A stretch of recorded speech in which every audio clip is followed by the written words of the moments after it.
Oke teman-teman pemuda Philadelphia, kita bersyukur kepada Tuhan oleh karena Tuhan terus memimpin kita sampai hari ini.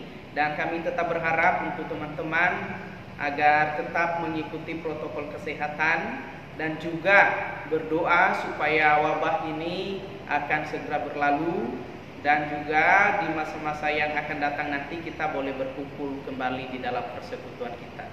Teman-teman yang dikasihi Tuhan, sebelum kita membaca dan merenungkan firman Tuhan, mari kita awali dengan berdoa terlebih dahulu. Bapa kami yang di surga, kami bersyukur Tuhan karena Engkau selalu memberikan kami kesempatan untuk boleh belajar dari firman-Mu, agar iman kami boleh semakin teguh, agar iman kami boleh terus berjalan dan melakukan kehendak Tuhan. Bahkan kehidupan iman kami boleh menjadi berkat bagi orang lain. Tuhan pimpin, Tuhan berkati setiap kami dimanapun kami berada, supaya kami memiliki kerinduan yang dalam terhadap firman-Mu, sehingga firman itu yang menuntun kami melakukan kebenaran-kebenaran, bahkan memberikan kami kekuatan di segala musim kehidupan. Terima kasih Tuhan, dalam nama Yesus kami berdoa, amin. Teman-teman yang dikasihi oleh Tuhan, senang sekali kembali belajar firman Tuhan. Dan pada kesempatan ini kita akan diajak untuk belajar pokok penting tentang iman kita, yaitu mengenai perjalanan iman kita sebagai anak-anak Tuhan. Yaitu kita akan belajar mengenai iman yang kandas. Teman-teman pernahkah menyaksikan seseorang Kristen yang sangat tekun di dalam iman, di dalam mengikut Tuhan? Dia dari kecil masuk sekolah minggu, naik ke tunas, lalu naik lagi menjadi anggota remaja, bahkan menjadi pengurus, sampai menjadi seorang pemuda yang dapat diandalkan di dalam gereja, dalam persekutuan, di dalam pelayanan. Bahkan dia juga banyak memberikan banyak hal di dalam pelayanan, baik tenaga, ide, ataupun waktu. Bahkan tidak sedikit materi dia persembahkan untuk pekerjaan Tuhan. Tetapi seiring berjalannya waktu, dia akan berhenti di tengah jalan. Dia sudah tidak lagi mau beribadah, berhenti melayani, menjauhi komunitas anak-anak Tuhan atau orang-orang gereja, tidak lagi tertarik kepada Alkitab, bahkan tidak suka dengan yang namanya Tuhan Yesus. Dan tidak sedikit dia menghujat, menghina, merendahkan firman dan Kristus. Teman-teman yang dikasihi oleh Tuhan, sampai pada akhirnya dia sampai pada satu titik.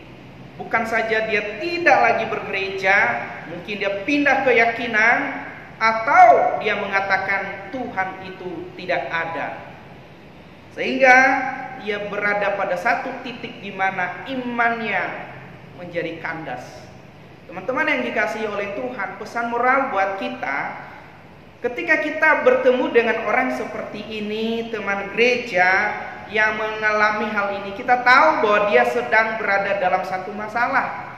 Baik masalah secara emosional, secara mental, dia mungkin ada persoalan. Dan juga dia sedang bermasalah secara spiritualitas, secara rohani. Karena makin hari makin menjauhkan diri daripada Tuhan. Maka apa yang harus kita lakukan sebagai sesama anak Tuhan? Ketika melihat teman kita jatuh terlalu dalam di dalam pergumulan dan sampai dia menjauhkan diri daripada Tuhan. Yang pertama adalah kita mendoakan dia. Kita support dia, kita rangkul dia, kita ajar dia boleh bergaul, kembali dengan kita lagi. Selain itu, jangan dimusuhi, jangan dibenci, jangan juga digosipin. Itu tugas kita, itu pesan moral buat kita ketika kita ada teman, karena kita adalah anak-anak Tuhan yang seharusnya saling menguatkan. Teman-teman yang dikasihi Tuhan, kembali pada tema tadi. Mengapa ada orang-orang sedemikian baik, sedemikian bagus kerohaniannya, sedemikian kuat imannya, yang pada akhirnya imannya itu menjadi kandas. Itu kan menjadi pertanyaan besar bagi kita, sehingga kita terus bertanya, mengapa ada orang-orang sedemikian bisa melakukan hal itu. Nah teman-teman yang dikasihi oleh Tuhan, di dalam Alkitab juga ada orang-orang seperti itu. Tidak sedikit orang-orang dicatat oleh Alkitab yang pada awalnya begitu bersemangat mengikut Tuhan, tetapi pada akhirnya mereka meninggalkan Tuhan. Pada awalnya mereka percaya Kristus, ikut memberitakan Injil, tetapi pada akhirnya mereka membelok, mereka menjauhkan diri dari Tuhan, mereka menyimpang dari ajaran firman Allah, bahkan mereka menghujat kebenaran-kebenaran Injil tentang firman Allah. Mengapa ada orang sedemikian? Nah, dapat kita melihat secara umum ya. Kita lihat di dalam 1 Timotius pasal 1 ayat 19 dan 20. Saya bacakan satu bagian firman ini, dikatakan, beberapa orang telah menolak hati nurani yang murni, dan karena itu kandaslah iman mereka. Di antaranya Himeneus dan Alexander yang telah kuserahkan kepada iblis supaya jera mereka menghujat. Kedua orang ini, bahkan ada juga Festus dikatakan, adalah orang yang begitu setia mendukung pelayanan. Mereka adalah orang yang ikut serta melayani Tuhan, memberitakan Injil. Tetapi oleh karena beberapa hal, pada akhirnya mereka meninggalkan Tuhan. Bahkan Paulus mengatakan mereka menghujat. Sehingga Paulus itu mengatakan dia menyerahkan mereka, orang-orang ini, kepada iblis. Nah kita nggak bahas itu ya, tapi kita membahas tentang iman mereka. Lalu kita bertanya, mengapa ada orang seperti ini begitu giat lalu kemudian menghujat, meninggalkan Tuhan, membelok dari Injil, berubah setia kepada Allah? Secara umum ada beberapa alasan yang dapat kita temukan dan kita lihat di dalam realita hidup baik orang-orang pada zaman itu. Sampai hari ini pun terus ada orang-orang seperti itu. Pertama, kita bisa melihat bahwa pertobatannya belum sungguh-sungguh atau tidak jelas. Artinya tidak sedikit orang yang menjadi Kristen, mereka telah dibaptis, berbakti kepada Allah, melayani Tuhan, namun sesungguhnya mereka tidak sungguh-sungguh bertobat. Mereka tidak benar-benar mengalami perubahan secara total di dalam hati, tetapi hanya perubahan kemasannya saja di luar, perubahan agama, perubahan ritual, tata ibadah penyembahannya. Hanya itu yang berubah, tetapi hatinya tidak sungguh-sungguh percaya kepada Tuhan. Bahkan mungkin hatinya masih berpaut pada dosa-dosa masa lalunya. Sehingga tidak heran ketika mereka menjadi kandas, meninggalkan Tuhan. Ia tidak mengalami perjumpaan yang secara sungguh-sungguh dengan Tuhan. Ia tidak, mungkin ia datang ke gereja, itu hanya sebatas karena rutinitas agama, atau menjalani aturan agama-agama dan lain sebagainya, atau karena ia terlahir dari keluarga Kristen misalnya, biasa itu dari keluarga majelis, keluarga pendeta, keluarga guru sekolah minggu, anaknya harus ke gereja, ke sekolah minggu, ke pemuda, ke remaja. Tetapi pada hakikatnya mereka belum sungguh-sungguh mengalami perjumpaan dengan Tuhan. Mereka belum sungguh-sungguh percaya kepada Kristus. Mereka sama sekali tidak tertarik kepada Kristus dan firman Allah. Walaupun mereka itu terlihat giat melayani, walaupun mereka barangkali sudah menghafal begitu banyak ayat-ayat Alkitab, mungkin kita melihat mereka setiap kali berkata selalu menggunakan ayat-ayat firman Tuhan dan kalimat-kalimat rohani yang indah, yang sejuk, yang menyenangkan barangkali. Tetapi sesungguh-sungguhnya kalau kita selidiki lebih dalam, mereka tidak sungguh-sungguh percaya kepada Tuhan. Atau juga karena pasangannya, pacarnya orang gereja, akhirnya memberi diri dibaptis setelah kawin, ya sudah nggak mau ke gereja lagi. Atau karena motivasi lain seperti Yesus tegur, mereka mengikut Tuhan, mencari Tuhan bukan karena mereka ingin mengenal Kristus, tetapi Yesus mengatakan, karena kamu telah memakan roti yang kuberikan. Berarti motivasinya salah. Mereka tidak serius untuk mengenal Tuhan. Nah, teman-teman yang dikasihi Tuhan, orang Kristen seperti ini ya sangat berubah ya, kandas imannya dan meninggalkan Tuhan. Dan sejatinya dalam hatinya tidak percaya sungguh-sungguh kepada Kristus.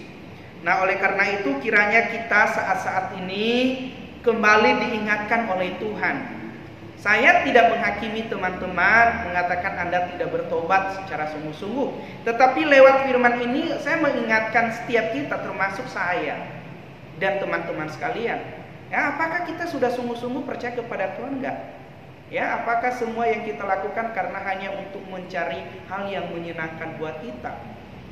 Kita perlu merenung, kita perlu mengintrospeksi diri kita. Apakah betul bagiku hidup adalah Kristus dan mati adalah keuntungan? Atau hanya mencari untungnya saja? Ya, Tuhan Yesus itu kan sumber berkat segala macam ya. Ya, atau alasan-alasan lain. Itu yang menjadi poin pertama. Ya, mengapa ada orang kandas imannya. Yang kedua adalah kurangnya pengenalan akan Tuhan dan firman Allah. Banyak orang Kristen tidak bisa menjelaskan alasan mengapa ia menjadi orang Kristen dan menyembah Yesus sebagai Tuhan dan Juru Selamat. Kalau teman-teman sekarang ditantang, tolong jelaskan mengapa kamu menjadi orang Kristen, mengapa kamu menyembah Yesus sebagai Tuhan dan Juru Selamat. Bukankah di luar sana orang yang tak percaya Yesus, mereka mengatakan Yesus bukan Tuhan? Mereka menghujat Kristus. Mereka mengatakan firman Allah bukanlah firman Tuhan. Alkitab adalah bukan kebenaran. Lalu apakah teman-teman bisa menjawab? Apa alasan saudara? Apa alasan teman-teman menjadi orang Kristen? Menjadi pengikut Kristus, penyembah Kristus, pemberita Injil Kristus. Apa alasan saudara? Apa alasan kita? Nah, ini seringkali terjadi orang-orang yang kurang pengenalannya akan Tuhan dan firman Allah. Dia hanya suka dengan cerita kasih Tuhan karena dia dengar ya Yesus orang baik, cerita-ceritanya menarik. Dan kalau kita melihat cerita Yesus di dalam Alkitab tidak seperti orang-orang Farisi atau pemimpin-pemimpin agama gitu ya, suka menghakimi, suka membeda-bedakan orang, tidak mengampuni. Ya, saya senang dengan itu. Apakah cukup itu alasan mengapa kita menjadi pengikut Kristus? Tentu saja bukan itu jawabannya. Karena kalau kita melihat pada kehidupan sehari-hari, orang-orang yang tidak sungguh-sungguh percaya kepada Tuhan, nah ini ya kita koreksi diri kita lagi, tidak pernah mengalami kegelisahan tentang imannya. Tidak pernah ada kerinduan untuk mencari dan mengenal Tuhan secara pribadi lebih sungguh-sungguh lagi. Yuk teman-teman ya. Ia tidak pernah tertarik pada firman Allah. Nah, ini keliru kalau kita punya sikap seperti itu. Bahkan tidak pernah menyiapkan waktunya untuk membaca Alkitab, bahkan berdoa pun kepada Tuhan Yesus pagi hari atau sebelum tidur, gak pernah. Apalagi baca firman. Tidak pernah memiliki kerinduan bagaimana supaya saya terus-menerus mengalami Tuhan itu. Bagaimana supaya saya terus-menerus mengalami Kristus, mengenal Dia lebih dalam dan lebih dalam. Yang terjadi ya sudah, yang penting saya udah Kristen. Atau ada alasan lain mengapa ada orang seperti itu. Ya. Apalagi di masa pandemi ini teman-teman, banyak kegiatan gereja yang kita tiadakan lalu beralih ke online. Pernah gak sih teman-teman tiap hari Jumat atau waktu-waktu di mana sudah kita tetapkan, atau minimal lah ya saya katakan di saat hari-hari tertentu, saya belum mau dengar firman, saya mau dengarkan renungan, atau ya sudah, atau udah dibuka lalu kemudian setelah beberapa menit bosan, skip, lewatkan. Nah, itu menjadi perenungan buat kita, teman-teman. Orang yang benar-benar memiliki iman yang sungguh di dalam Kristus, dia akan berusaha belajar untuk mengenal Allah dan firman-Nya. Pernahkah teman-teman mendapatkan surprise misalnya? Saya kasih contoh ya. Ada seorang pemuda dapat surprise ulang tahunnya. Lalu surprise-nya itu dibuat dalam bentuk box yang sangat besar. Sangat besar sekali. Lalu boxnya itu ketika hadiahnya itu, hadiahnya sebenarnya kecil sekali. Tetapi dibuat dalam box yang besar. Box itu dibuat berkali-kali lipat jumlahnya. Jadi setiap kali dia buka nggak ada. Setiap kali buka tidak ada. Tidak temu. Tetapi dia tidak berhenti. Dia terus mencari. Dia merasa tidak pernah puas untuk mencari Tuhan. Karena dia percaya, maksud saya dia tidak pernah puas sampai dia bertemu dengan isi daripada hadiah itu. Ya teman-teman, kalau dikasih hadiah yang berlapis-lapis, saya tahu ya, biasa kalau anak muda zaman sekarang tuh kasih hadiah surprise sambil ngeprank gitu ya. Oh, kasih box, ini masih ada lapisan dalam, lapisan dalam, lapisan dalam. Tapi ketika sampai pada akhirnya dia menemukan isinya apa? Ada, katakanlah hadiahnya itu jam Rolex 1M, atau misalkan berlian 1M. Jangan teman-teman yang kasih hadiah terlalu mahal sebesar itu ya. Ini hanya sebuah ilustrasi. Demikian juga seharusnya kita dengan Tuhan. Terus menerus penasaran. Kita tidak mengatakan udahlah saya cukup kenal Tuhan. Tidak, setiap hari terus menerus ingin mengenal Dia. Atau seperti seorang yang baru jatuh cinta. Ketika kita baru jatuh cinta, bagi yang pacaran atau yang sudah pacaran, sampai hari ini, sampai detik ini, Anda tidak pernah bosan untuk terus mengenal pasangan teman-teman. Ya, saya pengen dekat dengan dia, saya pengen kenal dia lebih dalam, saya pengen lebih tahu karakternya seperti apa, saya ingin tahu keinginannya apa. Seharusnya kita juga dengan Tuhan begitu ya. Semakin penasaran dengan Tuhan, semakin digelisahkan untuk mengasihi Tuhan, termasuk di masa pandemi ini. Saya tidak menghakimi teman-teman mengatakan Anda tidak rohani karena Anda tidak ke gereja atau mengabaikan ibadah. Tapi ini saya mengingatkan kita sekali lagi, ya teman-teman, apakah kita memiliki iman yang sungguh atau iman yang kandas? Yang ketiga adalah karena berbagai hal buruk terjadi dalam kehidupan. Mengapa ada orang Kristen bisa kandas imannya? Ada pula orang yang imannya kandas oleh karena berbagai hal buruk terjadi dalam hidupnya. Dan hal ini banyak kita temukan terjadi.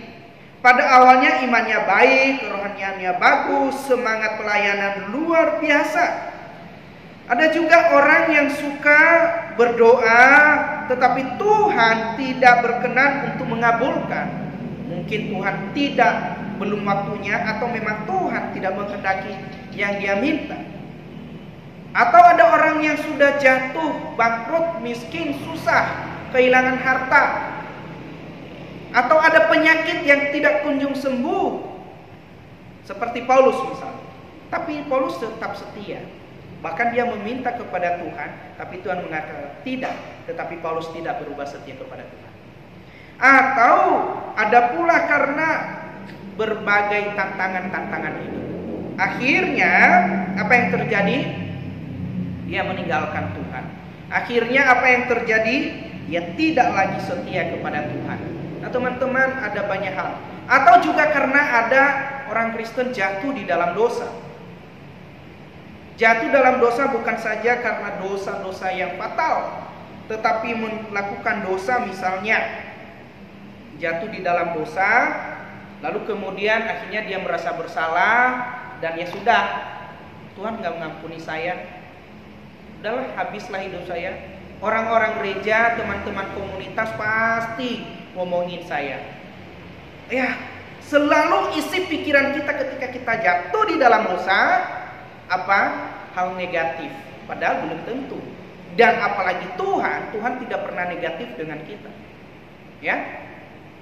Kalau ketika kita jatuh di dalam dosa, Tuhan marah, Tuhan tidak suka, tetapi Dia tidak pernah menolak orang yang mau bertobat. Atau ketika misalkan saya sedikit singgung, kita telah jatuh cinta dengan pasangan yang tak seiman, lalu oleh karena berbagai kesulitan, persoalan, lalu ditambah lagi dengan pasangan yang tak seiman, dan akhirnya kita diseret, dan pada akhirnya kita tidak lagi mau percaya kepada Tuhan.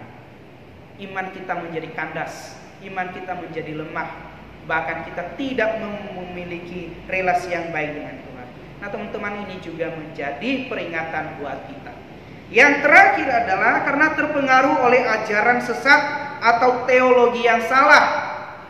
Tidak sedikit orang-orang Kristen di sepanjang sejarah gereja, baik dalam Alkitab, seperti tadi kita baca kedua tokoh Alkitab, dikatakan mereka menjadi penghujat. Pada awalnya mereka percaya, tetapi karena ada ajaran, ada cara pengajaran yang keliru, akhirnya mereka meninggalkan Tuhan, bahkan menghujat, tidak lagi menyaksikan Kristus. Nah hal ini juga teman-teman perlu perhatikan.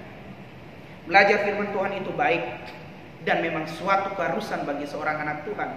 Tetapi harus belajar firman Tuhan dengan sungguh-sungguh. Harus belajar firman Tuhan dengan niat yang baik, bukan saja karena penasaran, saya pengen tahu ini cerita-cerita Alkitab, apalagi misalkan bagaimana nanti akhir zaman, bagaimana surga dan neraka. Nah, tujuannya cuma itu, bukan pengen kenal Tuhan yang menciptakan surga, yang membebaskan manusia dari dosa, tapi yang cuma penasaran atau lain sebagainya. Akhirnya jatuh di dalam kesesatan dan kandaslah imannya. Teman-teman yang dikasihi oleh Tuhan, oleh karena itu pertama-tama yang harus kita lakukan adalah sungguh-sungguh mencintai firman Allah, belajar Alkitab dengan serius. Bertanyalah kepada hamba Tuhan. Tanya, kami sebagai hamba Tuhan siap untuk menjawab pertanyaan teman-teman. Apa yang sanksi bagi teman-teman yang penasaran, yang bingung, tanya kepada kami. Di masa ini juga saya ingatkan, hati-hati mendengarkan dan menerima kiriman-kiriman cuplikan khotbah yang tidak utuh dan tidak lengkap. Ada hamba Tuhan berkhotbah tapi dia tidak mengabarkan Injil, tetapi dia hanya menyampaikan motivasi semata. Nah teman-teman, hati-hati.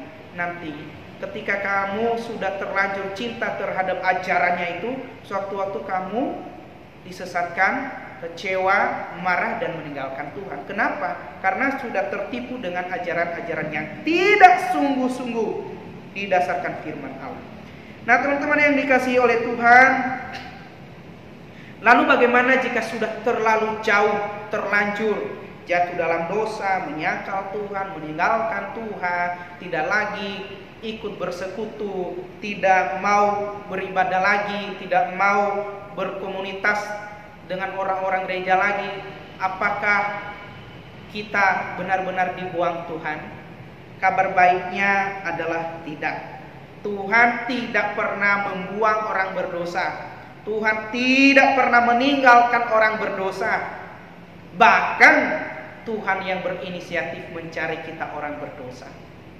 Itulah mengapa Dia harus menjadi manusia di dalam anaknya Yesus Kristus. Kita mengenal Allah, mencari manusia. Artinya Allah tidak pernah meninggalkan kita. Allah terus berusaha menyelamatkan kita. Ketika kita jatuh di dalam dosa, ketika kita telah meninggalkan iman kita dalam beberapa waktu, masih ada anugerah Tuhan, masih ada kesempatan. Itulah sebabnya Tuhan masih kasih kita hidup, masih kasih kita nafas, supaya kita berpikir dan kembali kepadanya. Kalau kita melihat di dalam Alkitab, misalnya ada seorang hamba Tuhan jatuh dalam dosa, ya namanya Raja Daud. Tetapi dikatakan oleh Tuhan, Tuhan menetapkan langkah-langkah orang yang hidupnya berkenan kepadanya. Apabila ia jatuh, tidak sampai tergeletak, sebab tangan Tuhan menopang tangannya. Tuhan bukan saja melindungi kita dari serangan musuh, dari serangan kemiskinan, dari kebangkrutan, dari kehancuran, dari keterpurukan, tetapi iman kita pun Tuhan jaga dan pelihara. Hal yang penting adalah Tuhan ingin kita memiliki kerendahan hati. Tuhan ingin kita memiliki sebuah pengakuan bahwa kita telah jatuh. Nah, kalau kita lihat hal ini, kita melihat ya, seperti Daud misalnya. Daud awalnya orang baik, orang takut akan Tuhan, sampai ada yang mengatakan Daud itu adalah biji mata Allah. Setiap kali dia melakukan hal, dia tanya Tuhan. Tetapi pada akhirnya dia jatuh dalam dosa. Tetapi ketika Tuhan mengingatkan dia melalui Nabi Nathan, Daud kembali mengakui dosa. Dia berkata, hanya kepadamu saja Tuhan, aku telah berdosa. Akhirnya Tuhan mengampuni Daud. Bahkan Daud mengikut Tuhan sampai akhir. Atau dalam perjanjian baru misalnya, Petrus pernah menyangkal Tuhan Yesus. Ketika Tuhan Yesus ditangkap sampai Yesus diadili, dia meninggalkan Yesus. Tetapi setelah beberapa saat kemudian dia sadar, dia ingat bahwa Yesus pernah mengingatkan dia bahwa suatu hari dia akan menyangkal Yesus. Tetapi ketika dia sudah insaf, setelah dia bertobat, Petrus bukan saja mengakui dosa, tetapi dia mengikut Tuhan. Dia mengembalakan umat Allah, dia memberitakan Injil, bahkan menjadi martir untuk Injil Kristus. Oleh karena itu, teman-teman yang dikasihi oleh Tuhan, mari kita memikirkan ulang iman Kristen kita di tengah perjalanan ini, di tengah dunia ini. Bagi yang sudah mulai jenuh, bosan, meninggalkan Tuhan, malas baca Alkitab, tidak lagi tertarik berdoa, tidak mau lagi berdoa, tidak lagi memikirkan Tuhan. Apalagi di masa pandemi ini, teman-teman, firman Tuhan mengingatkan kita, kembalilah kepadanya. Karena segala perkara yang ada dalam dunia ini, satu-satunya yang sanggup melewatkan kita adalah Tuhan kita Yesus Kristus. Jangan pernah malu kembali kepada Tuhan. Tuhan tidak pernah meninggalkan dan membuang orang yang sungguh-sungguh bertobat dan kembali kepadanya. Oleh karena itu, di dalam perjalanan iman ini kita perlu bergantung kepada Allah. Minta Roh Kudus menguatkan iman saudara. Ketika ada tantangan, ketika ada kesulitan, ketika ada penyesatan, minta hikmat daripada Tuhan, minta kekuatan dari Tuhan, sehingga kita boleh terus mengikut Tuhan sampai akhirnya. Oleh karena itu, teman-teman yang dikasihi Tuhan, mari kita terus belajar mengandalkan Tuhan. Yang pertama, milikilah pertobatan yang sungguh-sungguh mengenal Kristus. Yang kedua adalah mari kita terus-menerus belajar mengenal Tuhan. Ketiga, ketika ada masalah persoalan, datanglah kepada Tuhan. Dan terakhir, belajarlah secara serius dengan pada firman Tuhan agar tidak tersesat oleh ajaran-ajaran yang tidak sehat dan tidak benar. Oleh karena itu, firman Tuhan mengingatkan kepada kita bahwa ada Tuhan yang senantiasa memelihara iman kita. Bukan hanya fisik ini yang Dia pelihara, bukan hanya keselamatan kita, tetapi iman kita agar kita mengikut Tuhan sampai pada akhirnya. Bagaimana caranya? Milikilah hubungan yang intim dengan Allah, berdoa, baca firman, terus bergaul dengan orang-orang yang cinta Tuhan, dan baca renungan-renungan rohani, dan dengarkan firman Tuhan, pengajaran yang sehat dan benar, sehingga hidup kita boleh menjadi kesaksian yang hidup bagi orang lain, dan bisa mengikut Tuhan, melayani Tuhan sampai akhir hayat hidup kita. Kiranya Tuhan Yesus dan Roh Kudus terus menolong kita. Amin.